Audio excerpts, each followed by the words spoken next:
Assalamu alaikum dostlar, da canınız sağlam görsünüz, mağar adamam. Yine de men, yine de siz, yine de Instagram, TikTok, YouTube, herkimiz birlikte. Yine bugünkü videoda Germanya hakkında. Bugünkü videoda men özümün koyveren yanlışlıklarımı hemen baştan geçirelerimi sizinle paylaşacak.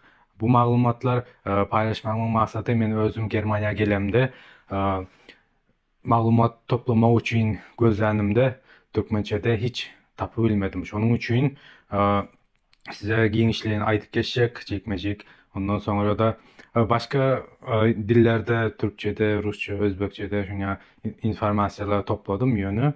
Öz Türkmen dilimizde yok olan için bu videoları çekmeye maksat edindim. Şimdi başından geçirenleri açsam, Germanya'ya gelen son 3 aydan sonra iş taptım, işe başladım. Geçen Ağustos ayının 10'larında işten çıktım, işimiz kurtardı. Son Indi men aytmışlarına göre Ausländerbehörde diyen bäriň migrasiýa gullugyna habar berdim. Şuňa men işim gutordy. Ine elimde işten çıkalım hakynda kagys uğrattım, mail yazdım. Soň olar bana mail yazdy. 3 aýyň içinde iş tapmasaň dokumentin annulierde edilýändi diýip yazdylar. Meniň vizam bar, vizam noýabr açely. Şo bir wagtyň özünde iksem dokumentam berilen işleme ruhsat verilen olam gutorya vizama gutorya. Indi men hazırlıkça iş gözleyen. Indi şansın kartı bilen gelen oğlanlar yurttaşlarımızken aslında yaşlar var. Berlin'de 4-5 oğlan var. Ganow şehrinde bir kısana var. Garaz men bular bilen canlaşıp, yazışıp, habarlaşıp duruyon. Berlin'deki oğlana yakında dokument tapşırdı. Indi nesip bolsa işleme ruhsat alıp işe başlamalı. Şimdi aytjak bolýan zadım şu gelecekler var ya da täze gelenler var şolar şu videoları görsün hemen özlerinde bir informasiýa bolsun şu zatlara taýin bolsun diýip men maksat edindim şu videonu. 3 aýyň içinde iş tapmaly, täzeden migrasiýa gullugyna habar berme, iş tapdym diýip iş ruhsatyny alyp ýene işe dowam etmeli. Desposa özüme mäzir iş gözleyen. Başka iş köp diýerler, ýöne öz uğrundan bolmaly, öz diplomaňa görä bolmaly, öz uğruna ýakyn bolmaly. Şonda sana migrasiýa gullugy Ausländerbehörde ruhsat berýär işlemäni. Duş gelen işte işlemäge ruhsat bermeýärler. Ondan soň başka devletler ýaly işten çıktın mı, işin gutardın sarazy seni 10 günün içinde Türkiýedäki ýaly yurtdan çıkmaly diýip sana habar vermeýärler.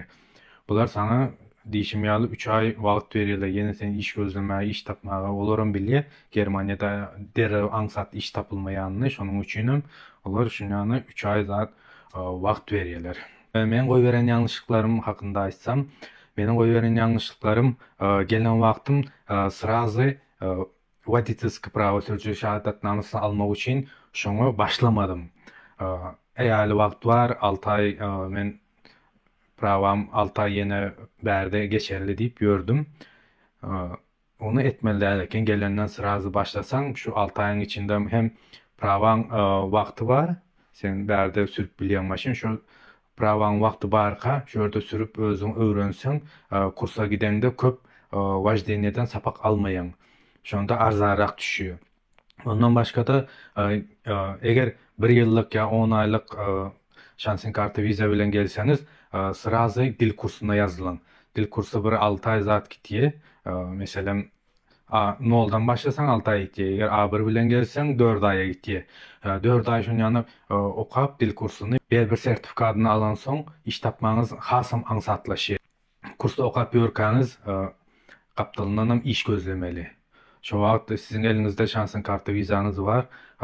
İstediğinizce iş gözlep bilýäňiz, istediğinizce okap bilýäňiz.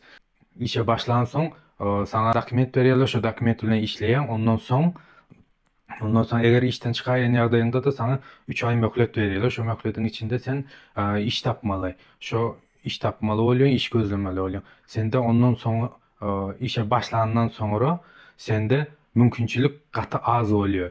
Dil kursuna gitmek, dil kursuna okumak. Şonuň üçin gelenden derrew dil kursuna başla B1 sertifikatı alsanız, ondan soň arkaýyn işläp bilýäňiz. Bu B1 sertifikatyny almany puluňyzy gysganmaň ýa-da wagtyňyzy gysganmaň. Sebäbi bu B1 sertifikat size ömür boyu hyzmat edýär. Siz eger Germaniýada uzak wagt kalmak isteseňiz ýa-da işlemek isteseňiz, size B1 sertifikat köp ýerde kömek edýär. Bu sizin bir guralyňyz bolýar. Kuralsız işlemek gatı kıyın. Şoň üçin birinji oçurt gelenden derrew sürücülük şahadatnamasyny alsanız, ondan soň dil kursuna ýazylyp B1 alsanız, B1 sertifikatyny, şonda gatı bolýar. Sizin problemaňyz az bolýar. Siz işe başlamak kalanız şu problemalar çözseňiz, daşy arkaýyn işläp bilýäňiz. Dostlar, onda näme şunu bilen videomuzu tamamlayan, like, komentary yazmanı unutmaň. Ähliňize jogap bermäge hereket etýän, yazdıklarınıza ähliňize jogap berjek. Ýene indiki videolarda görüşýänçek, janyňyz sag bolsun. Hoş kalın.